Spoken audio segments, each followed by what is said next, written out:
our city of Richmond. Our city of Richmond is comprised of about 62.5 square miles. I always like to go over this type of data just in order to help people to understand the magnitude of the work that we do and that what our responsibilities are. So one of my key statements is that I can do absolutely anything in the city of Richmond. It's actually fun. I can go and cut down a tree anywhere, put in a sidewalk, pave any street, pick up any accumulation of trash anywhere in the city of Richmond. The problem is I can't do it everywhere. I can do anything, I just can't do everything.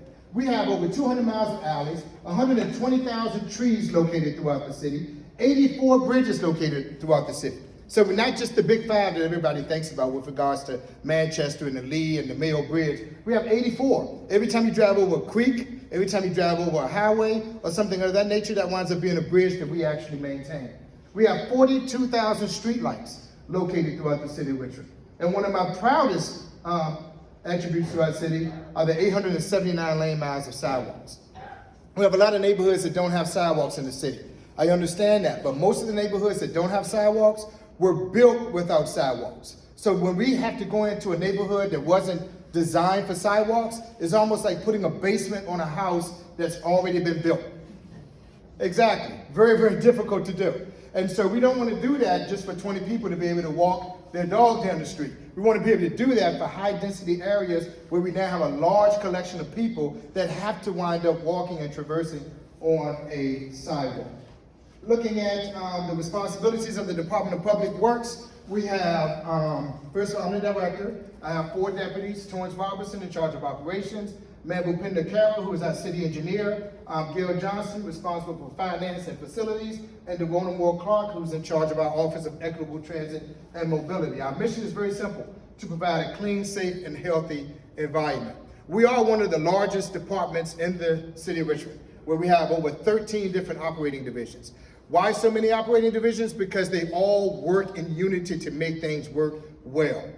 Street cleaning is assisted by roadway maintenance. Roadway maintenance receives assistance from solid waste. Solid waste receives assistance from grounds maintenance, and so on. When we go to other cities, they're disconnected. Everything is all over the place. And they're wondering, how do we get things done? Richmond looks a lot like Washington, D.C. in terms of infrastructure, not in terms of, well, I'm not gonna go there. So right now, when I drive in other cities, I'm seeing bike lanes, I'm seeing sidewalks, I'm seeing floating parking. These are ideas that our engineers are going to Denver, Louisville, and other medium-sized cities throughout the country in order to find ideas about making our city multimodal and safe. So we have bridge maintenance, capital projects, facilities, grounds, paving, right-of-way, roadway, solid waste, street cleaning, street lights, traffic engineering, as well as urban forestry that are underneath our purview. Now, I'd love to show this. Why do I like to show this diagram? Because this is the difference, ladies and gentlemen, between Henrico County, Chesterfield County, Goochland, and the city of Richmond. When you're driving on a street in the city of Richmond, let's just think about Broad Street, for instance. You're gonna drive over about 10 manholes per block. Why? Because all of our infrastructure is located in our streets, underneath our streets. When you get into the counties, they have better pavement than the city of Richmond. Why? Because all of their utilities are located back up underneath the grass. We have a much narrower right-of-way than they do in the counties because our city is older. So we are built more like your Baltimores and your Philadelphias than we are your Chesterfields and your Henricos, who are built more like your Los Angeles and your San Diegos. When you go to Las Vegas, there's a lot of space, everything is wide. When you come to Richmond, everything is narrow. When you go to New York, everything is narrow. DC, everything is narrow. When you go to Denver, everything is wide. That part of the country is newer than our part of the country. Our forefathers built it small intentionally, and the infrastructure has to play a role with that. So underneath every single street that we have in the city of Richmond, you can have multiple utilities 2 and 3 different times. Not just gas, water, sewer, wastewater, and stormwater, but you can also have Dominion Power, Comcast, and fiber optics that are also in our streets and underneath our streets. So, how have we been combating that? Mayor Stoney, when he first came on board, he said, "Bobby, what's your biggest problem?" And I went on tour with it. I said, "Paving, I'm tired of potholes." I don't want to be bragging that we paid over 20,000 potholes. I want a city that doesn't have 20,000 potholes. That's being proactive. So he gave me $15 million a year and told me that if you don't spend it, I'm going to fire you. And then he laughed at me, but I didn't think it was funny.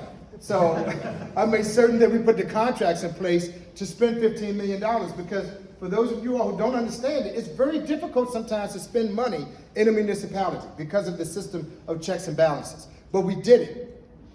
And the way that we did it was by breaking down $15 million in paving, $1.5 million in traffic engineering projects, $3 million in related CIP projects, and then another $1.5 million in miscellaneous operational projects. Yes, ma'am? Yeah, I just live on the south side, so I'm curious what you mean by the Jane Road project, because as far as I know, that hasn't even gotten started. Very good question. So the Jake Road project up here is an example of how we use that $3.5 million. Jake Road was designed about 4 or 5 years ago. It went out to bid. The bid prices came in back higher. We got all of that money from the federal government and from the state government in order to do that project. I believe it started off, I'm just throwing numbers out right now, as a $15 million project, engineered estimate. By the time we put it out to bid and got the estimates back, now that project is an $18 million project. The government's not going to give us any more money based on inflation, etc. So the city has to then make up that difference in dollars. That difference in dollars comes from our Complete Streets budget. So when is Jane Road going to happen? Oh, Jake Road is out for bid now. So Jake Road is going to, we anticipate it beginning construction, I believe by the end of this year. It might even begin construction before the end of the fall, before we go into winter. Well, yeah, we've moved some money around in order to make it happen. So Jake Road is going to happen. Very good question. So, back in 2018, that was our city of Richmond. Anywhere where you threw a dot on the map was a red area where we could wind up doing a paving project. Our pavement condition index was 35%, meaning 35% of our streets were ranked good or better. All of this information is GIS based, and because people don't trust government, we use the exact same contractor to rate our streets that rated VDOT streets. That way VDOT couldn't come back and say, hey, you guys are trying to get more money from us. That's not the case. We use the exact same contractor. So we were at 35% in 2018. After pumping $20 million a year, in 2025, our pavement condition index was 75%. I challenge anyone to say that that their street or a collector street to get to their street or a major arterial that they have not ridden over that has not been paved. We haven't paved every street, and we've even paved some streets twice during that 7-year time span. Can you say that again? Yeah, what part do you want me to say again? In terms of challenging, in terms of... I challenge you to tell me you haven't driven over some fresh asphalt. On our streets? On streets in the city of Richmond. There's lots of streets. Yep, that's not what I said though. Come on, man, I'm trying to do my best Wayne Brady if possible. So, what I'm saying is that every street in the city has not been paved. If that was the case, we'd be at 100%. What I'm saying is that people have seen money being spent on paving throughout the city of Richmond. Yes. So we've knocked out, we have 147 neighborhoods in the city of Richmond. You can see we still have red areas in the city of Richmond. The first district is at about 79%. There's no, the third district actually is about 86%. Why is the third district at 86%? First of all, it has had a great deal of utility work done. And with the utility work being done, just like I told you all earlier, we take the final restoration dollars and we pave those neighborhoods.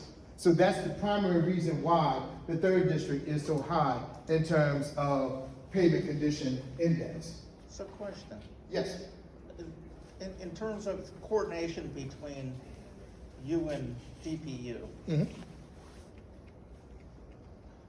just an observation, it seems like often when you pave, which is great, it's not long after you pave that they start tearing it up for utility projects. Very good point. I mean, even Staples Mill, you just did it, and when I came by Sunday, they were tearing it up for some kind of utility work, literally a week after you guys paved.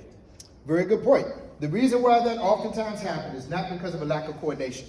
Sometimes our paving projects also cause problems with their pipes. It's amazing. When we come through with that 5-ton roller and that starts vibrating, it can cause issues with regards to laterals and things of that nature. And so the thing that I like to tell people also, because sometimes after we pave, potholes also return. Now, the average pothole is 1 square yard. Okay? You're looking at a 3-foot area by a 3-foot area, and that's your pothole. Okay? When we pave a neighborhood, excuse me, we're typically paving 30,000 square yards. To repair a pothole costs about $300 per square yard. When I'm paving at about $15 per square yard. So either I can do the repair in an entire neighborhood at $300 per square yard, or I pave it at the $15 and those permanent deformations will wind up revealing themselves once again. And that's the way that we've been able to go out here and pave as much as possible. We can't do total reconstruction. I would need about $200 million just to begin that. I don't have that, nor should you want me to have that. Everybody in here, nobody I think is going to be yelling at me, raise my taxes and pay my streets. I haven't heard that chant yet, okay? So we're paving your streets, and we might have to come back to do a little bit of more patchwork afterwards. But we're doing it with the existing tax dollars that we have. Yes, sir? Well, we're on the subject of potholes. I don't want to take us too deep into a rabbit hole, but if there's a pothole and I drive through it and I damage my car and I file a claim with the city of Richmond today, Mm-hmm.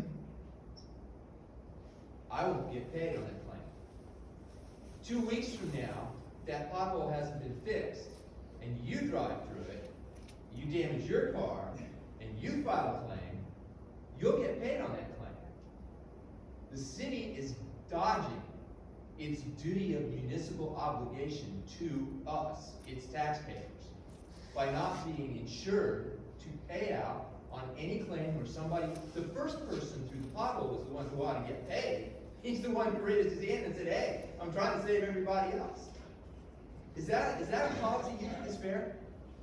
I'm gonna be, I know you didn't make the policy. right. I have been tilting a window trying to get this policy changed, and I'm sorry that Andy Breton isn't here to hear about this tonight himself. But that's not right. I would agree. It's not right. I've hit a pothole before on 64, and it ticked me off, and I used all kind of profanity with my baby boy in the back seat. And I had to change the tire. The difference is you filed a claim for that pothole on 64 with VDOT, and you got paid. I didn't get paid because it hadn't been claimed yet. And so I was the first claimant. And so they went out there and they made the repair in a reasonable amount of time.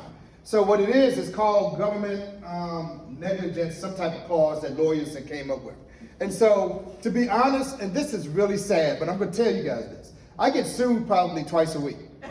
I really do. And I get lawsuits all the time. It comes in, Bobby Benson, just because I'm the director. And so what happens is that people trip over sidewalks. And they fall and they hurt themselves. And I get it. I mean, I feel so bad for them. I've seen pictures of people, the tooth chipped and the whole 9 yards. But we have industry right now in the United States of America that will go around and cause problems, and then they will follow behind those problems and sue the government.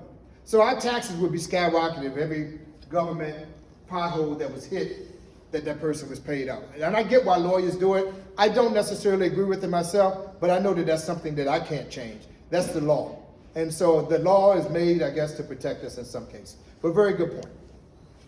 This right here is the first district, just blown up a little bit. You guys have a total of over 300 miles, and many of these neighborhoods that's currently in red are currently undergoing paving, probably as we speak. Actually, I believe you have a couple of active projects going on. So real quick on that map. Again, to go back before you started your presentation, you saw grades, it's helpful. Three streets are gray. And they're not, from what I can't tell, they don't appear to be gray on that map. I see them gray right there. What does gray mean? And is that more or less urgent than dark red? Gray is more urgent. Gray is fair. So if you look at the key up there, and I see several grays just off of, they almost appear to be green, but the closer up that you are, I can tell that they're gray, and I know where the grays are. But the grays are 0 to 10, and our goal is to be at 100. So that's fair. That means that there's so many potholes and so many alligator cracks in that street, but that neighborhood is going to be paved by using dollars by the Department of Public Works once they complete that area. So my big question to DPU is going to be, when are you going to complete that area and turn it over to us? What's the forecast on that? And that's the information we'll be able to get back to Whitney to send out to you. More than welcome. People been talking about speeding throughout the city of Richmond. That's kind of like the new thing, okay? And so people have been wanting to change the speed limit. We can't change the speed limit much more. The map to your left are all the streets in the city of Richmond where the speed limit is currently 25 miles per hour. That's the speed that we want people to drive. You don't lower the speed limit hoping that people will drive slightly above the new speed limit. That's not what we're going to do in Richmond. Why? Because if we lowered it to 15 miles per hour, and then you get a ticket for going 25 miles per hour, it's going to be reckless. That's not what we're trying to do to our citizens. Looking at the map in the upper right-hand corner, those are the streets that's posted 30 to 35 miles per hour. There's a few more of those, but still overwhelmingly the 25 miles per hour. Then at the bottom are the posted 45, which is basically Chippenham Parkway. Speed limit is not a problem in our city. People speeding is. And so what have we done to try to combat that? We have done an analysis on every street in the city of Richmond by a company that is being utilized across the entire nation. Okay, they're in every state in the United States pretty much that cares about speeding, and every major city. And so how are we obtaining this data? Through something that everybody currently has on them right now, and some of you all are looking at them, your cell phone. They utilize the cell phone data to see how fast you're going, to see where you are, and they can pinpoint it. Now, we look at information in terms of 85% and 95%. Why so high of a number? Because once you start getting to 95%, that's when you know that you really have an issue. 85% is not as much of an issue as the occasional knucklehead. So, most of our streets are designed based upon 5,000 vehicles per day. Let's say for instance. And let's say for instance, if you look at the 95th percentile, that means that 4,500 people are driving the speed limit. 500 people aren't. Those 500 people need to be given tickets by the police. But since what happened in our country 5 years ago, police in high density areas throughout our country have not been enforcing as much speed. Sad to say, but it's true. And I just left a transportation conference where they said the same thing. They said Baltimore, they don't give out tickets no more. Washington, D.C., you're not going to see a cop pulling somebody over. Now in Richmond, if I was a cop, Grove Avenue and Monument would be the safest streets in the United States. I pull y'all over every day of the week. I'm being honest. But I'm not going to pull over nobody on Mechanicsville at 2 o'clock in the morning. I'm not going to do it. Our police officers are saying the same thing. Our police officers for years, they didn't mind getting shot at, I don't think. I don't think they even cared about getting fired. But when they started going to jail, they said, I'd rather show up with yellow tape. And so it's not just Richmond. It's a national issue with regards to speeding in our urban cities. So what are urban cities doing in order to try to curtail this? We're putting in cameras. We're helping our policemen out with regards to using different types of methodologies. We use data such as this and data such as this in order to help us. This right here is how we're slowing down people in neighborhoods. We're putting in speed tables. Those awful things that we used to avoid in the parking lots 20 years ago that are now on our streets and we can't avoid it, we're now putting them on the streets. And in the city of Richmond, we're using speed tables instead of the speed bumps or humps.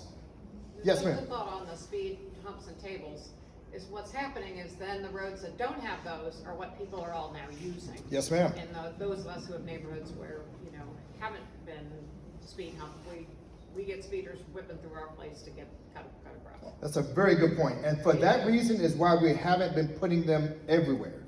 Every time you see one of those speed tables are averaging $8,000 to $12,000 each. So they're not cheap. And they're coming right out of, I saw that too. Oh, it's over there, it's a mall. Wow. And so those dollars are coming directly out of our paving budget. So when we pave a neighborhood, say for instance, for about $400,000. If we put in 8 speed tables, that's $80,000 right there off the top. So that's fewer lane miles that we wind up paving, but we're doing it. We're also putting in bike lanes with our paving. We're also replacing signs with our paving. We're maximizing those dollars, and for that reason, our 75% is projected to go down to 73% by the end of this calendar year. But we're going to give it another push in order to get it back up to 75%. But very good point, and that's the reason why we can't put speed tables everywhere. And we're using speed tables in the city, which go from curb to curb in a table format instead of speed humps where people have to slow down to 5 to 7 miles per hour. I don't want anybody driving 5 or 7 miles per hour because people are going to get hit in the back in our high density areas. But going 20 miles per hour and slowing down to that, people aren't getting hit rear-ended. And they've been working because we've seen them work in VCU. And yes, I know I've gotten it, but I want a speed table. You put them in VCU fast. That's what I got. Somebody laid me out one time. Said, you didn't take any time to put them in VCU. I got 2 kids killed. In the VCU area, the size of Hampton Gardens, right up the street, is the size of VCU. Same area. You got 5,000 people maybe in Hampton Gardens. You got 30,000 people in that area for VCU. Okay? So we had to wind up taking those measures. But as you can see, we are doing it in an equal and equitable format throughout the city. Everybody's getting their piece of the pie when it comes down to speed. We use this crash data in order to help us with regards to speeding. Why do we use the crash data? Because I'm tired of Miss Johnson being mad at her neighbor, grandson, who's driving fast down the street, smoking weed with the windows down, playing loud music. I'm not gonna put it on a speed table. If you know the person that's speeding down your street, your neighborhood does not have a speeding problem. You have a neighbor problem. And people be like, well, yeah, you got a point there. I even got, this isn't fun, but I got a request for a speed table to go in a cul-de-sac one time. I'm like, you gotta be kidding me. And so we do take a really good look in terms of how we go about it. So looking at this map here, we had over 35,000 accidents in the city of Richmond between 2017 and 2025. We had 139 of those accidents were fatal, with 141 fatalities. Why the difference? Because we had a couple of accidents where there was more than one person killed in that particular accident. I put you all, one neighborhood in you all's area here, Three Chop. So Three Chop, which you can't see from here, the Three Chop neighborhood to the far right had a total of 323 accidents. 81% of those accidents were property damage only, and 1.8% were KAs. KA represents killed or serious injury. So that's the way that we wind up looking at how we go about installing speed tables. Because if you look at those neighborhoods, most of the accidents are occurring in those big bulks. Those big bulks are on the high injury network. The high injury network is what you see up there on the top right. Yes, sir. So do you look at just speed, or are you looking at traffic lights, four-way stop intersections, those kind of things? We're looking Because at, there's a huge problem. That's correct. We look at it all with regards to traffic lights, four-way stop signs, as well as neighborhoods that may still have yield signs. So we look at all of that in terms of how to do a better job of improving traffic control. So roundabouts is something that we love. We no longer use traffic circles, but we are in the process of trying to install more roundabouts. We're also in the process of eliminating signalized intersections. Now we're getting a big push to go against that. Yeah, there we go. We have a believer. So in Highland Park is a neighborhood that's extremely high density, but it's not a lot of traffic anymore. So it was a neighborhood where people fought to get traffic signals in, 40 years ago, but now you got 500 cars coming down the street every day. That's it. That's a stop sign. So one of the most dangerous intersections over there was Ladies Mile Road and North Avenue, where when we took that traffic light out, you thought we just did something extremely bad. But there hasn't been any accidents there since. We put the four-way stop sign in. Nothing has increased in terms of accidents. Now, while we were moving those traffic signals, because each signalized intersection costs $375,000 to replace and $750,000 to install a new one. So do I spend that almost $500,000 to replace something that we don't even need, or do I put in 4 stop signs for a couple of $100? I'm gonna put in 4 stop signs for a couple of $100, take that almost $500,000 and do some signalized upgrades in areas where we need it. And that's what we've been doing in terms of trying to make a difference. Yes, sir, and then you, ma'am. When you do put signals in, okay, like on Grove now, there's 4, I think it goes Granite, Libby, Maple, and then Reach Up. They're not coordinated. There could be 1 car at all 4 exchanges, and you're waiting for a crosswalk countdown. So it's red for no reason. Are they coordinated? I mean, I can go through at 4:30 in the morning, I could hit 4 red lights. Do you know what I do? I turn right, I go through a couple parking lots, I go through a neighborhood, and I avoid the whole way. People do it on Grove, people do it on Patterson, so we're not coordinated. Well, in addition to making sure that we can, in fact, coordinate those, I'm gonna have some police to follow you.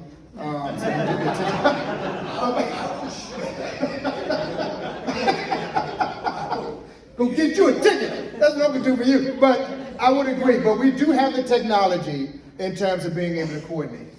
And so the systemic upgrades that we've been doing, the city of Richmond has actually received APWA awards for it. I'm just as surprised as you. Not for that. Not for that, probably not for that intersection. But what they've been doing is upgrading those so that now we have some delayed yellow arrows.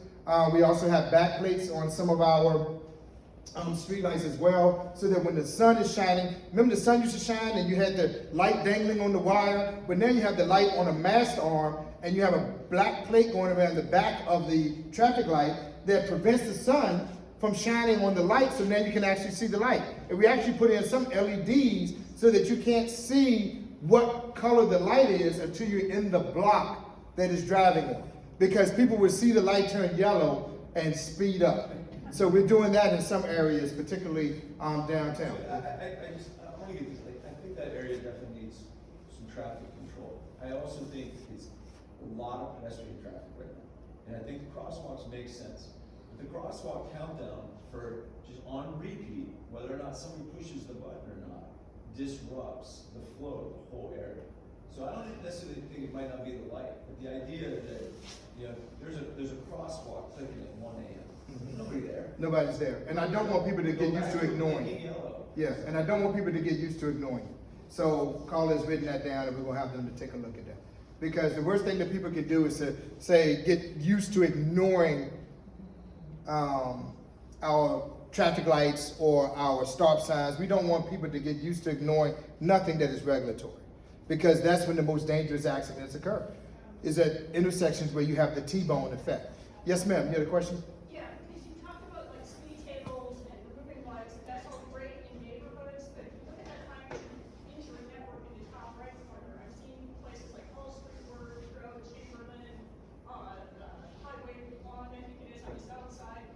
What are your strategies for safety there, where you've got a lot of people getting hurt or killed, but you can't do the kinds of things you just been talking about? Very good question. That's where we're actually spending those dollars in terms of putting in $750,000 new intersections. So like right now, I think Patterson and Pepper is going to be a new signalized intersection. Just thinking about the ones that's on this side of town. So we're trying to slow up people in terms of at least in 3-block increments, because we're not supposed to put in speed tables within 600 feet of each other. We're not supposed to put in regulatory signage in terms of traffic calming within 600 feet of one another, but we can put in stop signs and things of that nature, obviously, every 300 feet with regards to a block. So we're trying to increase that amount of infrastructure in order to make a difference on our high entry network. Other things that we're doing on our high entry network is we're narrowing the vision of the driver. So we used to have 12 to 13 foot wide lanes, okay, travel lanes. You can be driving down the road and open your car door and not hit the car beside you. Can't do that anymore on Broad. We reduced it down to 11-foot lanes. Why? Because it slows people down. If everybody put these blinders on like this, you're seeing a much more narrow vision than you are with regards to it being wide open. So some of our streets, even like the Lee Bridge, we're looking at doing work there. And just to show you, I thought I had a picture of it on But the Lee Bridge is a perfect example. The Lee Bridge, everything about that street tells you to go 55 miles per hour. It's nothing that tells you to go 35, nothing. So, what we're gonna do is to narrow the vision, put in some bike lanes, put in some landscaping, put in some signage, and what it does is it makes you become more focused. Speed tables, they slow you down, but what they mainly do is to make you look at the road, because you know it's something there in the road. So when you're looking at the road, you'll also see the lady walking the dog, you see the guy over here jogging with headphones on, you see the very attractive lady over there, and the muscle man is over there. So I'm not gonna leave you ladies out. So you're seeing all of this stuff when you're driving, and you're driving more cautious, okay? So that's what we're trying to do in the city of Richmond on the high entry network, is to narrow the vision of the driver by putting in bump outs, making the travel lanes more narrow, and putting in more signalized intersections where we can. And I'm almost finished. We do have $1.2 billion worth of work that's going to be taking place over the next 5 years in the city of Richmond in terms of transportation only. The majority of that money is coming from the feds and the state. Why? Because we are competing for projects and we are winning.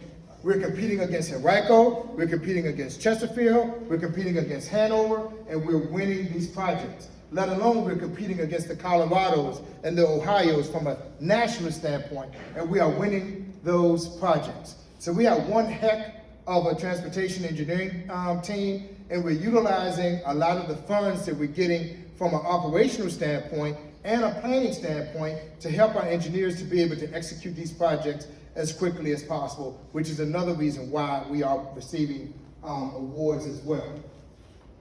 Looking at, if you do have a question about a project, you can go to rva.gov and you can go to the capital projects dashboard, okay? And you can wind up pulling up a project, you can click on it, and you can see what the project is what's going on with regards to that project. And that project is not gonna tell you what's happening Tuesday. So if you're looking for that, you're not gonna find that on here, okay? It's not gonna tell you it might not even tell you what's gonna happen next Tuesday. But what it will do is to give you an idea of the overall scope of work that's going to be planned for your neighborhood. Some of the actual projects taking place in the first district, we do have Prairie Street Road, still forecasting on River Road, Thompson Street, and Westmoreland Place area. I think we just finished the University of Richmond area and Windsor Farms, and I think they're getting ready to start on Westmoreland Place. And the Willow Lawn area, I think, is either active or they're just finishing that up. We're looking at multimodal crossing improvements at Patterson and Pepper, as well as Patterson and St. Christopher. And you can see what those estimated costs are. That's almost $500,000 each, as well as the streetscape project for North Patterson. We do have a lot of sidewalk. We do have a lot of sidewalk projects also that are taking place that I know some people have some questions about. But most of our sidewalk projects are in fact ongoing and active and will be coming up in terms of maintenance. Last but not least, a combination of planning, transportation, operation, and maintenance. We've been doing some lighter, quicker, cheaper projects with regards to, instead of putting down concrete, we've been doing it with paint, and it's been working. We put in flex posts and paint to see how that project winds up working, and then if that project works and people get used to it, then at that point in time we find the funding and we put in concrete, and we put in hardscape. But the difference is about $20,000 to put in flex posts and some paint versus $1 million putting in concrete, grass, and things of that nature. So at this point in time, I did want to turn it over with regards to questions and comments, and then we can go from there. I'm going to give you a number, so please remember your number. 1, 2, 3. All right. 4, 5. All right. Remember your number, please. Number 1. I've been trying to get a sidewalk that's paved in front of my house repaired for about 10 years. There was probably just about 10 years ago that it first started cracking and bending into the ground. It appears to be some kind of a small sinkhole. When the crew came in and did the sewer viewing thing, they had some kind of giant piece of equipment that they had like pods that had to go down. I don't know if you remember this piece of equipment, but it, it had like arms that came out They rested it on the sidewalk and cracked it further. Ah, So, like you said, sometimes the equipment that comes in does more damage. It has now got to the point where it looks like a sinkhole. And there's nothing underneath the concrete holding it up. You can see that, it's gone down the whole height of the concrete. okay. What's the address? 5910 Kensington. 5910 Kingston. And I've communicated with Whitney about this endlessly, so the reason it's a big problem, it's not a big problem for like the whole overall problems in the city, but as I'm bringing my super can down the steps, it's right behind me, and I'm disabled, so I have enough trouble getting the super can down the steps, and then I'm scared to death I'm gonna fall off the edge of the sidewalk because there's no sidewalk right behind me, there's a sinkhole. Gotcha. Okay, we're gonna have a crew to take a look at it. And in addition to that, for those of you who may know of someone that's disabled, or if you have a handicap tag for your car, real handicap tag, like this lady just showed me her cane. We got some people that they got handicap tag, they're not handicapped. But what we'll do is we can actually come into your yard and move your can out for you. I know they said that, but that seems like an awful waste of their time. Oh, you're so sweet. Wow. Well, they're doing a job I would never want to do. Yeah. So let me tell you, they're brave heroes to Yes. collect the carbon in my neighborhood. Well, thank you, we appreciate it. We have your information and we'll get to that. Number 2. Yes, ma'am. As you're going through your, working through your schedule for repaving, is there any discussion or any use of pool pavement technology or some sort of pool pavement coatings? Because we're looking at an increase of by 70%, I think, days of extreme heat within the next 10 to 15 years. And that can help lower that heat island effect by several degrees. So is that being discussed? Very good question. With regards to impervious surfaces, we're not going there yet. We're not there yet with regards to improving our infrastructure. But what we are finding are lower cost ways of doing paving. So right now, in many of our local streets, we're doing the type of paving called heat scarification, where we actually it's more of a recycling approach in terms of saving the earth, where we take the existing asphalt, we melt it by superheating it, melt it in place, scrape it up, rejuvenate it with oil, and then we relay that exact same asphalt down in a level plane. And then we come behind it and slurry seal. So we're able to do that work at about $10 to $11 per square yard versus $15 to $18 per square yard that is costing us to mill and overlay.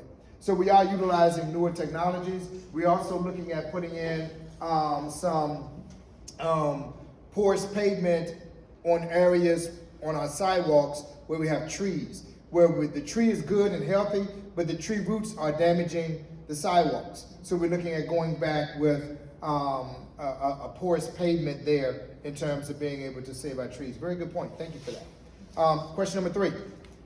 Yes. You talked earlier about traffic cameras. Yes. I read that they've been pretty effective. I'm wondering if you're planning to put in more.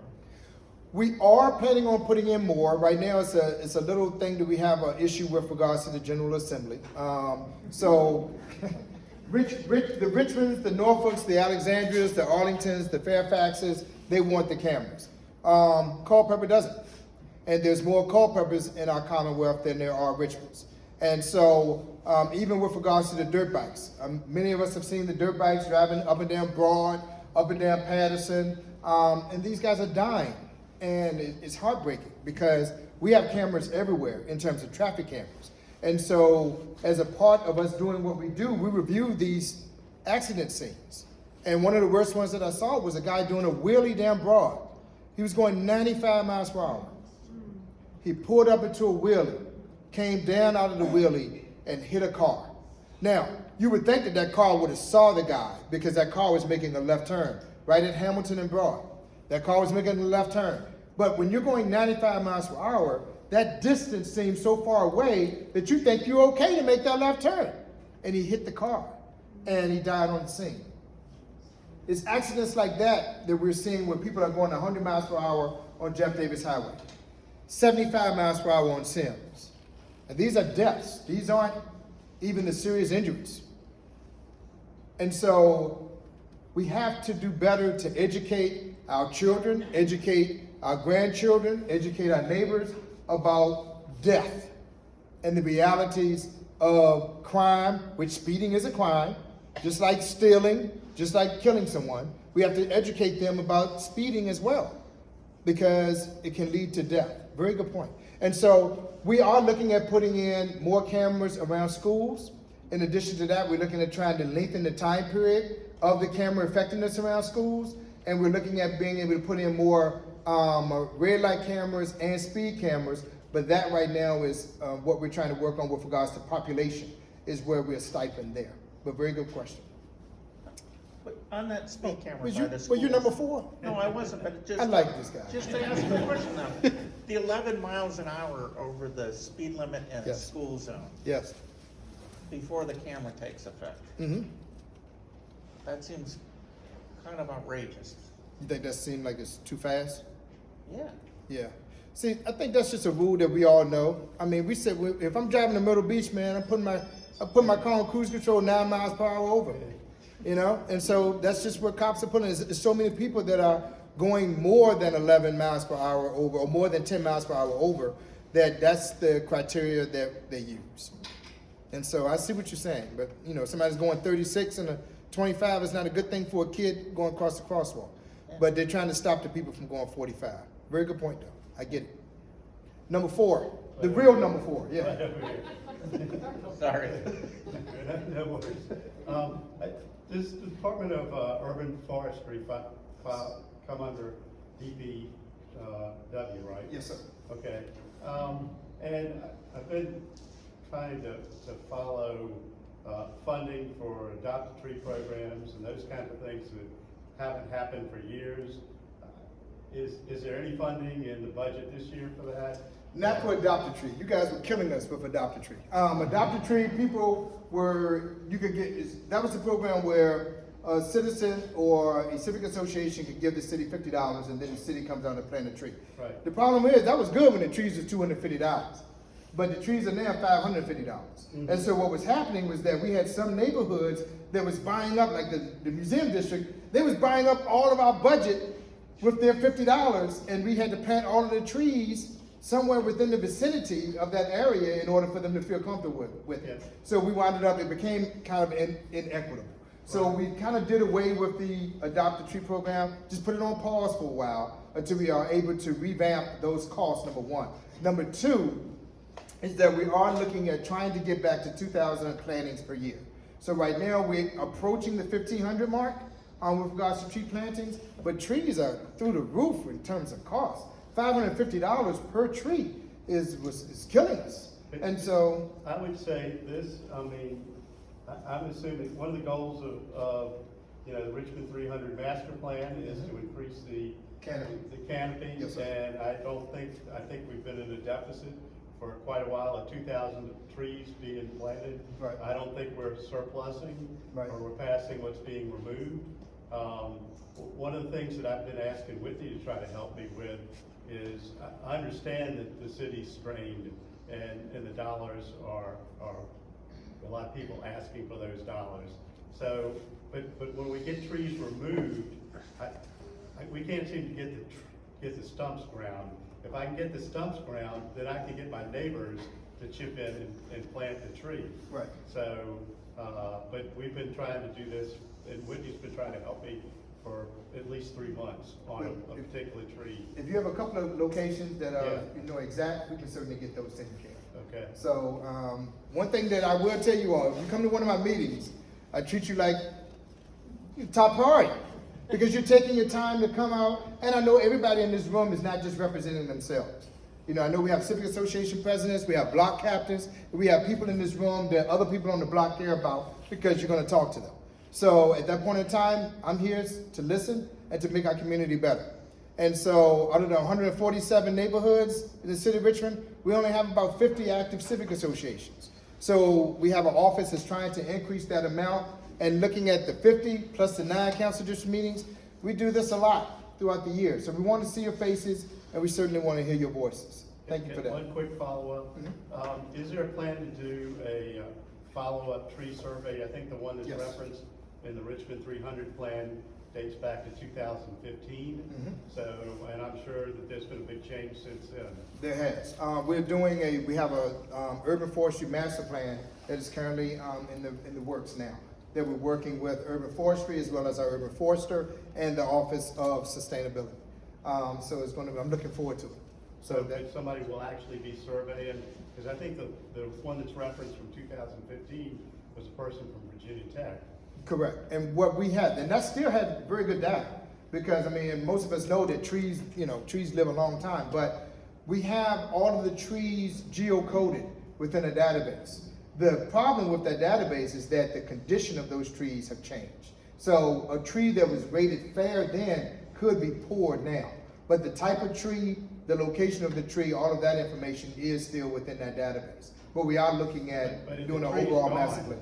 Yeah. The database That's hasn't been correct. updated. And we have 48,000 vacancies right now with regards to our trees.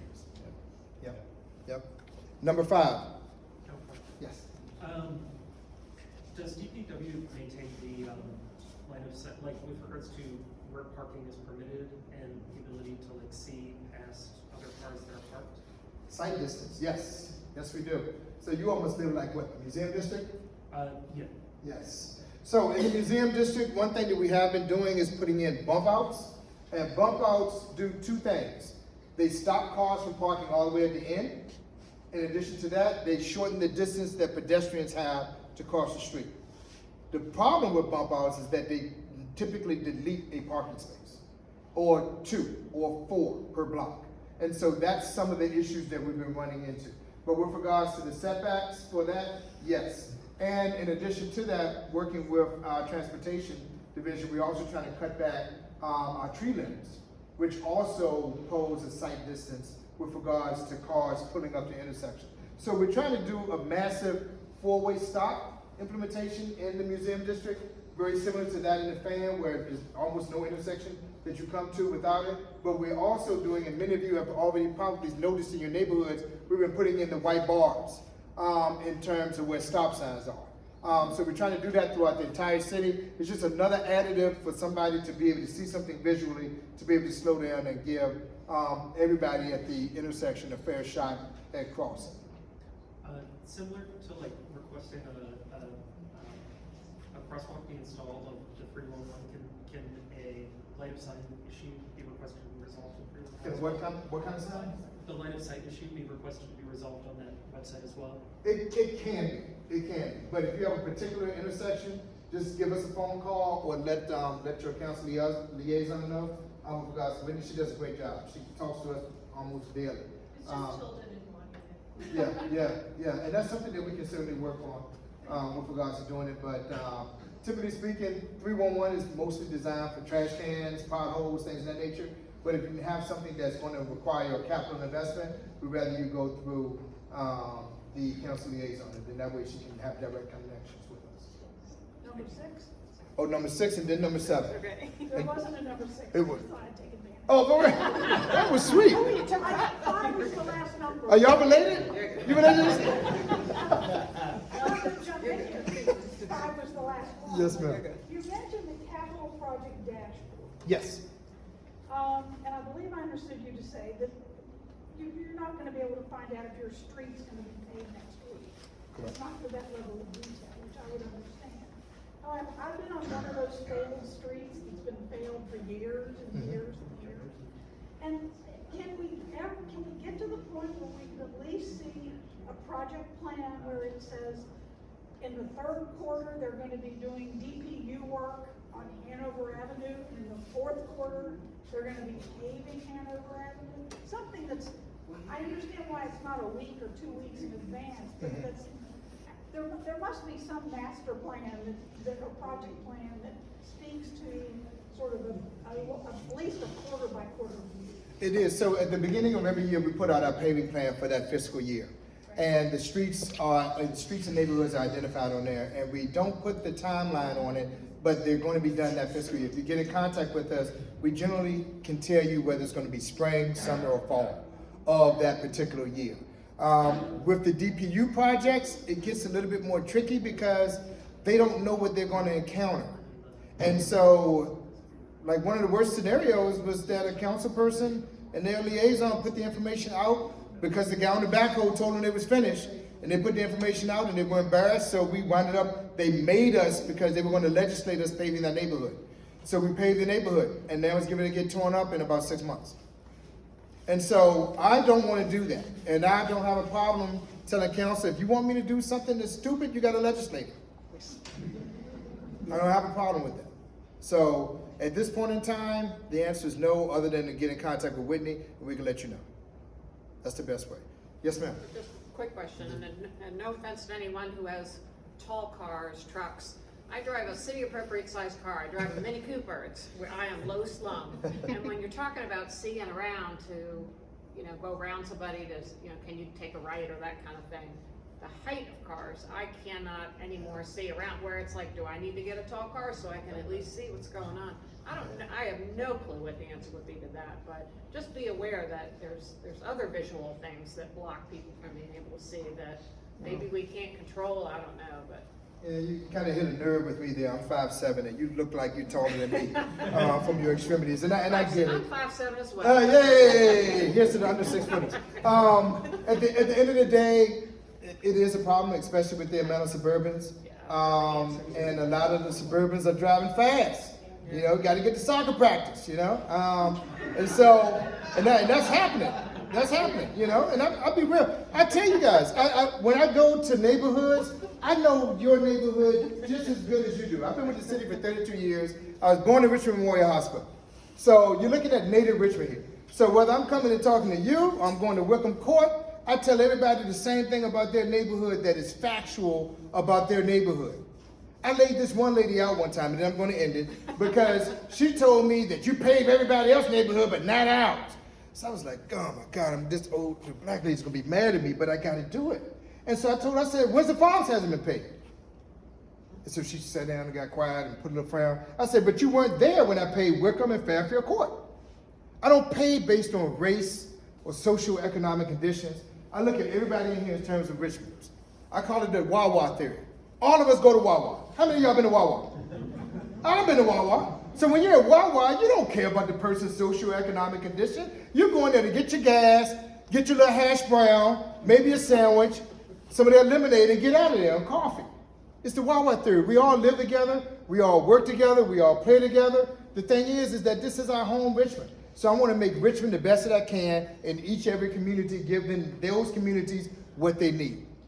So I appreciate all of you all for coming out this evening. I thank you for your questions all night.